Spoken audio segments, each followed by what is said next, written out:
ಮತ್ತೊಂದು ಕಡೆ ಕುವೈತ್ ಮೇಲೆ ಇರಾನ್ನ ಅಟ್ಯಾಕ್ ಮುಂದುವರೆದಿದೆ. ಮಧ್ಯಪ್ರಾಚ್ಯದಲ್ಲಿ ಯುದ್ಧದ ಸನ್ನಿವೇಶ ತಣ್ಣಗಾಗುವಂತಹ ಯಾವ ಲಕ್ಷಣವೂ ಕಾಣಿಸ್ತಾ ಇಲ್ಲ. ಮತ್ತೆರಡು ತೈಲ ಘಟಕಗಳ ಮೇಲೆ ಡ್ರೋನ್ ದಾಳಿಯಾಗಿದೆ. ತೈಲ ಸಂಸ್ಕರಣಾ ಘಟಕಗಳ ಮೇಲೆ ಇರಾನ್ ದಾಳಿಯನ್ನ ಮಾಡಿದೆ. ಮಿನಾ ಅಲ್ ಅಹಮದಿ ಸಂಸ್ಕರಣಾ ಘಟಕ ಅದನ್ನ ಟಾರ್ಗೆಟ್ ಮಾಡಿ ಡ್ರೋನ್ ಅಟ್ಯಾಕ್ ಅನ್ನ ಮಾಡಲಾಗಿದೆ. ನಿತ್ಯ 7 ಲಕ್ಷಕ್ಕೂ ಅಧಿಕ ಬ್ಯಾರೆಲ್ ಉತ್ಪಾದಿಸುವಂತಹ ಘಟಕ ಇದು. ಮಿನಾ ಅಬ್ದುಲ್ಲಾ ಸಂಸ್ಕರಣಾ ಘಟಕದ ಮೇಲೂ ಕೂಡ ದಾಳಿಯನ್ನ ಮಾಡಲಾಗಿದೆ. ಇಲ್ಲಿ ನಿತ್ಯ 4,54,000 ಬ್ಯಾರೆಲ್ನ ಉತ್ಪಾದಿಸುವಂತಹ ಘಟಕ ಇದು. ಯಾವುದೇ ಸಾವು ನೋವಿಲ್ಲ, ಆದರೆ ತೈಲ ಮಾರುಕಟ್ಟೆಯಲ್ಲಿ ವ್ಯತ್ಯಯ ಖಂಡಿತ. ನಾನಾಗ್ಲೇ ಹೇಳಿದೆ, ಯುದ್ಧದ ಪರಿಭಾಷೆಯನ್ನ ಬದಲಾಯಿಸಿಬಿಟ್ಟಿದೆ. ತನ್ನ ಟಾರ್ಗೆಟ್ನ ಇರಾನ್ ಬದಲಾಯಿಸಿಬಿಟ್ಟಿದೆ. ಈ ಮೊದಲು ಯುದ್ಧದ ಆರಂಭದ ದಿನಗಳಲ್ಲಿ ಅಮೆರಿಕಾಗೆ ಸಂಬಂಧಪಟ್ಟಂತಹ ಅವರ ಬೇಸ್ಗಳು ಏನಿದ್ದಾವೆ ಗಲ್ಫ್ ರಾಷ್ಟ್ರಗಳಲ್ಲಿ, ಅವುಗಳನ್ನ ಮಾತ್ರ ಇರಾನ್ ಟಾರ್ಗೆಟ್ ಮಾಡ್ತಾ ಇತ್ತು, ಅವುಗಳ ಮೇಲೆ ಅಟ್ಯಾಕ್ ಮಾಡ್ತಾ ಇತ್ತು. ಆದ್ರೆ ಈಗ ಕಳೆದ ಕೆಲ ದಿನಗಳಿಂದ ತನ್ನ ದಾಳಿಯ ಗುರಿಯನ್ನ ಬದಲಾಯಿಸಿದೆ. ಈ ಗಲ್ಫ್ ರಾಷ್ಟ್ರಗಳಲ್ಲಿ ಇರುವಂತಹ ತೈಲ ಸಂಸ್ಕರಣಾ ಘಟಕಗಳು, ತೈಲ ಉತ್ಪಾದನಾ ಘಟಕಗಳು, ಅವುಗಳ ಮೇಲೆ ದಾಳಿಯನ್ನ ಮಾಡ್ತಾ ಇದೆ.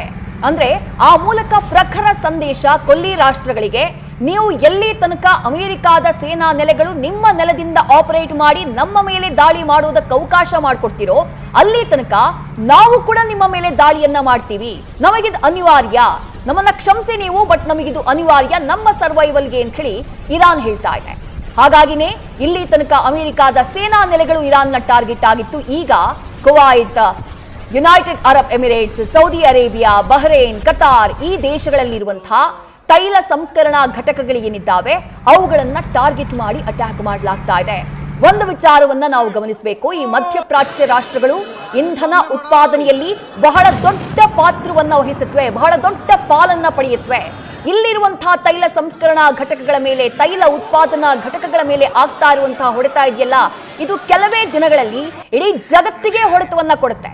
ನಮ್ಮೆಲ್ಲರ ಲೈಫ್ ಇದಕ್ಕಿಂತ, ಈಗಿರುವಂತಹ ಸಿಚುವೇಶನ್ ಏನಿದೆ ಅದಕ್ಕಿಂತ ದುಸ್ತರವಾಗುವಂತಹ ಎಲ್ಲ ಸಾಧ್ಯತೆಯೂ ಇದೆ. ಈಗ ಕುವೈತ್ನಲ್ಲಿ ಆಗಿರುವಂತಹ ಅಟ್ಯಾಕ್ 2 ತೈಲ ಸಂಸ್ಕರಣಾ ಘಟಕಗಳ ಮೇಲೆ, ಒಂದು ಮಿನಾ ಅಲ್ ಅಹಮದಿ, ಮತ್ತೊಂದು ಮಿನಾ ಅಬ್ದುಲ್ಲಾ, ಎರಡೂ ಕೂಡ ಬಹಳ ದೊಡ್ಡ ಪ್ರಮಾಣದಲ್ಲಿ ತೈಲ ಉತ್ಪಾದನೆಯನ್ನ ಮಾಡ್ತಾ ಇದ್ದಂತಹ ಘಟಕಗಳು. ಒಂದರಲ್ಲಿ ಸುಮಾರು 7,50,000 ಬ್ಯಾರೆಲ್ನಷ್ಟು ಪ್ರತಿನಿತ್ಯ ತೈಲ ಉತ್ಪಾದನೆ ಆಗ್ತಾ ಇತ್ತು. ಮತ್ತೊಂದರಲ್ಲಿ 4.5 ಲಕ್ಷ ಬ್ಯಾರೆಲ್ನಷ್ಟು ತೈಲ ಉತ್ಪಾದನೆಯನ್ನ ಮಾಡುವಂತಹ ಕೆಲಸ ಆಗ್ತಾ ಇತ್ತು. ಆದ್ರೆ ಈಗ ಆ 2 ಘಟಕಗಳ ಮೇಲೆ ಇರಾನ್ ದಾಳಿಯನ್ನ ಮಾಡಿದೆ. ಬಟ್ ಅಲ್ಲಿನ ಅಫಿಷಿಯಲ್ಸ್ ಕೊಟ್ಟಿರುವಂತಹ ಮಾಹಿತಿ ಏನು ಅಂದ್ರೆ, ದೊಡ್ಡ ಮಟ್ಟದ ಡ್ಯಾಮೇಜ್ ಆಗಿಲ್ಲ, ಬೆಂಕಿಯನ್ನ ನಾವು ಕಂಟ್ರೋಲಿಗೆ ತಂದಿದ್ದೀವಿ, ಆಪರೇಷನ್ ಯೂನಿಟ್ ಮೇಲೆ ಡ್ರೋನ್ ದಾಳಿಯಾಗಿರುವುದು, ಸಾವು ನೋವು ಸಂಭವಿಸಿಲ್ಲ ಅಂತ ಅವ್ರು ಹೇಳ್ಕೊಳ್ತಿದ್ದಾರೆ. ಬಟ್ ಮುಂದಿನ ದಿನಗಳಲ್ಲಿ ಕೊಲ್ಲಿ ರಾಷ್ಟ್ರಗಳಲ್ಲಿರುವಂತಹ ಈ ತೈಲ ಘಟಕಗಳ ಮೇಲೆ ಆಗ್ತಾ ಇರುವಂತಹ ದಾಳಿ ಇಡೀ ಜಗತ್ತಿಗೆ ತೈಲದ ವಿಚಾರದಲ್ಲಿ ದೊಡ್ಡ ಮಟ್ಟದಲ್ಲಿ ಹೊಡೆತವನ್ನ ಕೊಡುವಂತಹ ಎಲ್ಲ ಸಾಧ್ಯತೆಯೂ ಕಂಡು ಬರ್ತಾ ಇದೆ. ನ್ಯೂಸ್ ಫಸ್ಟ್, ನಿರ್ಭೀತಿಯಿಂದ ನಿಮ್ಮ ಪರವಾಗಿ.